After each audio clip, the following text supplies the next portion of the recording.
We are the Gujarat Technological University.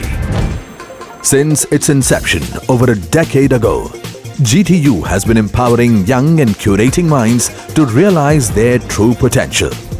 Over 4 lakh inspired students are enrolled with one of the premier academic universities in India. With more than 450 affiliated colleges in its fold operating across 5 zones of the state, GTU, the International Innovative University, your place to move forward.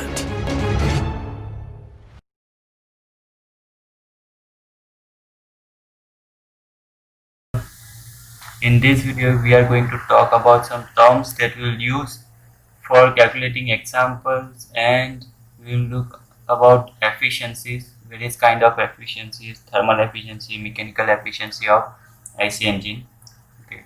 So first, let's recall the basic idea of an heat engine. Okay. If you recall our first lecture, heat engine is basically a device which converts chemical energy of fuel into first thermal energy by burning of fuel, and then subsequently we are using that thermal energy to generate mechanical work. So first we are converting some energy over here, chemical energy, into heat energy inside cylinder. Then we'll use that energy to push the piston downward, okay, so that we can have some energy over this crankshaft. So the power generated inside cylinder by burning of fuel or combustion of fuel is called indicated power. This much power we are generating with the help of fuel by converting chemical energy into thermal energy, then thermal energy into producing the push over here. Then this power is pushing the piston in downward direction, okay, and piston is connected to crankshaft through these linkages, crank and connecting rod. Then we are having pin joints between these bearings, okay. So power, somewhat amount of power will be lost in these connections, and we will get some power over here, that is known as brake power. So power available at the crankshaft is called brake power, and power available inside cylinder is called indicated power. So the power produced inside the engine cylinder by burning of fuel is known as indicated power. Let Pm be the mean effective pressure inside the cylinder in Newton per meter square. L be the length of stroke. A is the cross-sectional area of cylinder in meter square. N is the RPM of engine crankshaft, and small n is number of power strokes per minute. So work produced by engine per cycle. Okay. So in one cycle, how much amount of work will be produced by an engine? So we know the basic definition of work. Work is basically force multiplied by distance. Okay. So we are applying force on the top portion of piston, and because of that force, the piston gets displaced by length L. Okay. So force is equal to pressure into area. Mean effective pressure multiplied by area into distance is stroke length. Of this work done per cycle is Newton into meter, that is the unit of work. Now work produced by engine per minute means in 1 minute how much amount of work will be produced. So we will multiply it with number of power strokes per minute. Okay. So this work done per cycle multiplied by number of power strokes. So unit will be Newton into meter per minute. So this is work done per minute. Now we know that in 4-stroke engine, number of power strokes is equal to half of the revolution. We have seen this in difference between 2-stroke and 4-stroke engine. Okay, because we are generating power in alternate stroke in case of 4-stroke engine. Okay, so 4-stroke engine, number of power stroke will be n by 2. So indicated power of 4-stroke engine is equal to plan divided by 60 into 2. Okay, here we have converted this minute into second. So Newton to meter per second. Newton into meter is basically joule, and joule per second is watt. Okay. So this is the power generated by engine. Okay. Keep this in mind that work produced per second, work done per second is power. So indicated power of 4-stroke engine is plan by 60. Okay, we know that this number of power stroke is equal to capital N by 2, number of revolution by 2 into 1000. We have divided this by 1000 to convert this watt into kilowatt.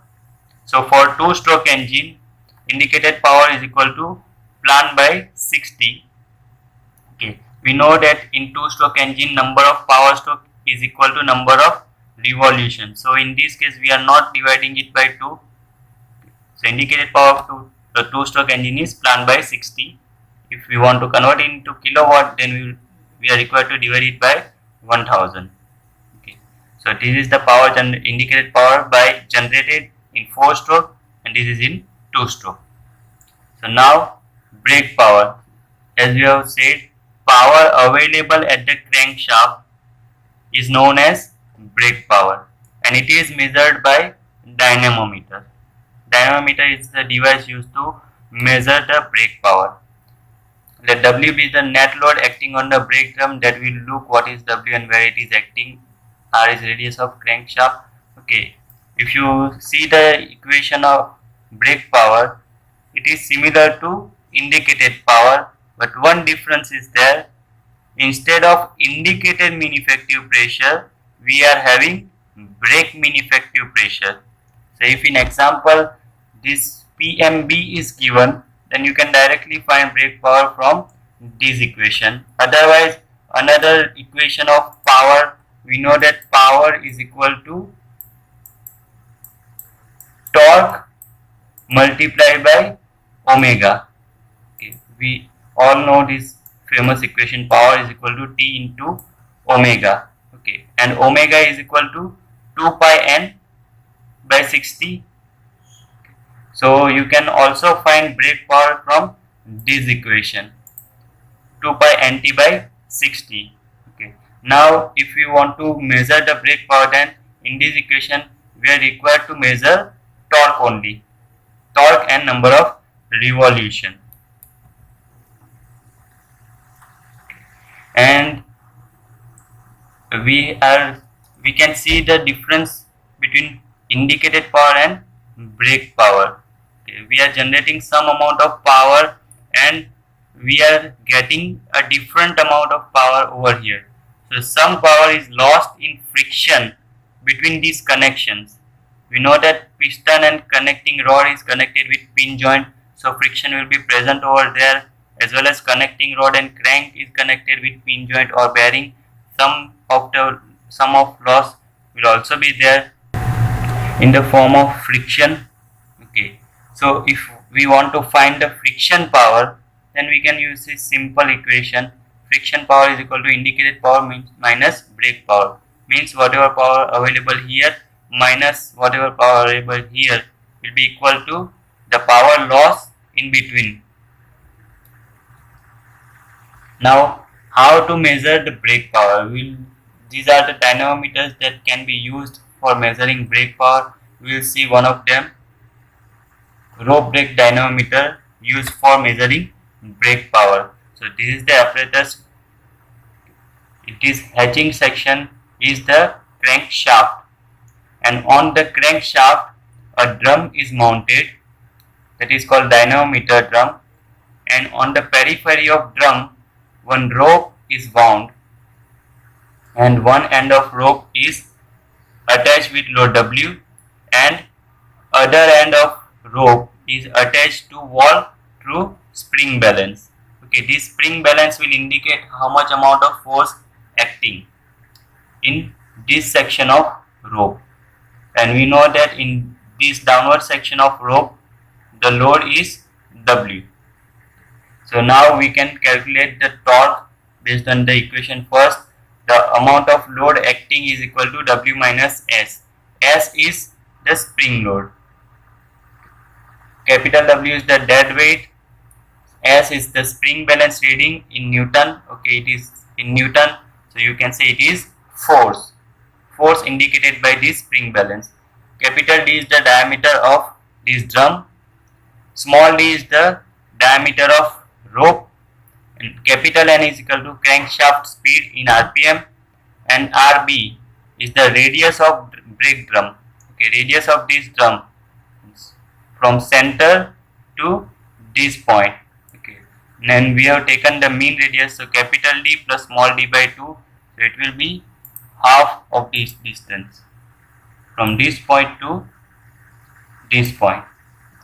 Capital D plus small d by 2. So force will be acting over here in either upward or downward direction.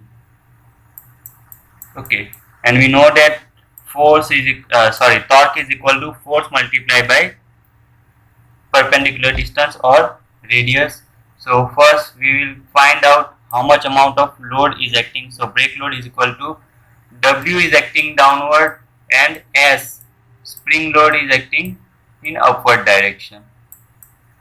So net load will be equal to W minus S acting in this direction. So torque will be equal to this force multiplied by radius. Okay, this much radius is RB. So brake power, we know that brake power is equal to 2 pi nt by 60. This is T into omega equation, where omega is equal to 2 pi n by 60. Now in this equation we are having torque and we are having number of revolutions. So we can find out brake power using this experiment. Now let's talk about efficiencies. First one is mechanical efficiency. Okay, mechanical efficiency is the ratio of brake power divided by indicated power. Okay, the name suggests mechanical means efficiency of this piston and crank mechanism or slider crank mechanism. So we know that the power available, the basic equation of efficiency is output divided by input. So input to this mechanism is power acting on this piston, top surface of piston, that is indicated power, and output will be power available at this crankshaft, that is brake power. So mechanical efficiency or efficiency of this slider crank mechanism is brake power divided by indicated power. Then next is thermal efficiency. So there are two types of thermal efficiencies: indicated thermal efficiency and brake thermal efficiency. So indicated thermal efficiency, as the name suggests, indicated thermal. Okay, so how much amount of indicated power will be generated from thermal energy of fuel. So here input will be heat of fuel and output will be indicated power. Keep this thing in mind. Indicated thermal efficiency means how much amount of indicated power will be generated from the heat supplied by fuel. So here output will be indicated power and input will be heat supplied by, and output will in indicated thermal efficiency, output will be indicated power and input will be heat supplied by fuel, and heat supplied by fuel is given by mf into cv, where mf is mass of fuel supplied in kg per second and cv is calorific value of fuel. Okay, every fuel has its own calorific value, so we will multiply this calorific value by mass, so we will get the heat supplied by fuel. Okay, calorific value, you see the unit of calorific value joule per kg, means by burning 1 kg of fuel, how much amount of heat is generated is called calorific value of that fuel. Okay. We are just multiplying this energy with mass, so the unit will become joule, which is the unit of unit will be joule per second, which is the unit of power, and unit of indicated power is again joule per second or watt. Keep one thing in mind, that we can take the ratios of the quantities whose units are same. Okay. If you see the unit of brake power, it is watt. If you see the unit of indicated power, it is again watt. Same thing is applicable here. Okay, so keep this thing in mind. Next is brake thermal efficiency. Means by heat supplied of fuel, how much amount of brake power will be generated is called brake thermal efficiency. So in this case, our input will be the heat energy of fuel and output will be brake power. So brake power divided by heat supplied of fuel is equal to brake power divided by MF into CV. If you see mathematically, brake thermal efficiency is equal to mechanical efficiency multiplied by indicated thermal efficiency. You can verify this equation by simply multiplying indicated thermal efficiency with mechanical efficiency. Next is relative efficiency. It is the ratio of indicated thermal efficiency of an engine to air standard efficiency. Okay, what is air standard efficiency? That we will see in heat engine chapter. Okay. Basically, air standard efficiency is the efficiency of an engine calculated by taking air as a charge or working medium. Okay, so relative efficiency is equal to mechanical efficiency divided by air standard efficiency. Next, air standard efficiency. Okay, these equations we will derive in heat engine chapter. Air standard efficiency of petrol engine is equal to 1 minus 1 upon R raised to gamma minus 1, and for diesel engine it is 1 minus 1 upon R raised to gamma minus 1, rho raised to gamma minus 1 divided by gamma rho minus 1. What is rho? What is gamma? That we will see in heat engine chapter. Next is volumetric efficiency. Okay, volumetric efficiency is basically actual volume of charge sucked inside the cylinder divided by swept volume. Okay. We know that because of this presence of valves, there will be turbulence created inside the cylinder. Okay, so because of that turbulence, there are chances that what swept volume we have designed, that much amount of air may not come inside the cylinder. So what actual amount of air is coming inside the cylinder divided by designed swept volume is called volumetric efficiency. Next is specific output. It is basically power generated per unit area. It is given by brake power divided by area. Then specific fuel consumption. It is basically how much amount of fuel required to generate 1 unit of brake power is called specific fuel consumption, is equal to MF upon brake power. It is the amount of fuel consumed by an engine for 1 unit of power production. It is used to express the fuel efficiency of an IC engine.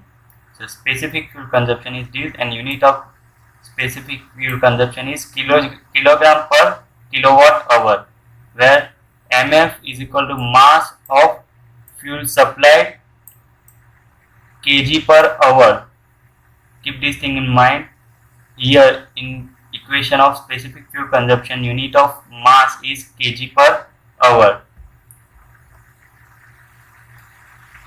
while here in indicated thermal efficiency, unit of mass of fuel is kg per second. In equation of efficiency, we are using the unit kg per second, while in this equation of specific fuel consumption we are using kg per hour and brake power in kilowatt. So these are the terms we will use in calculating the examples of internal combustion engines, and these are also important for MCQ point of view. So if you have any query in this section, you can contact me or comment below.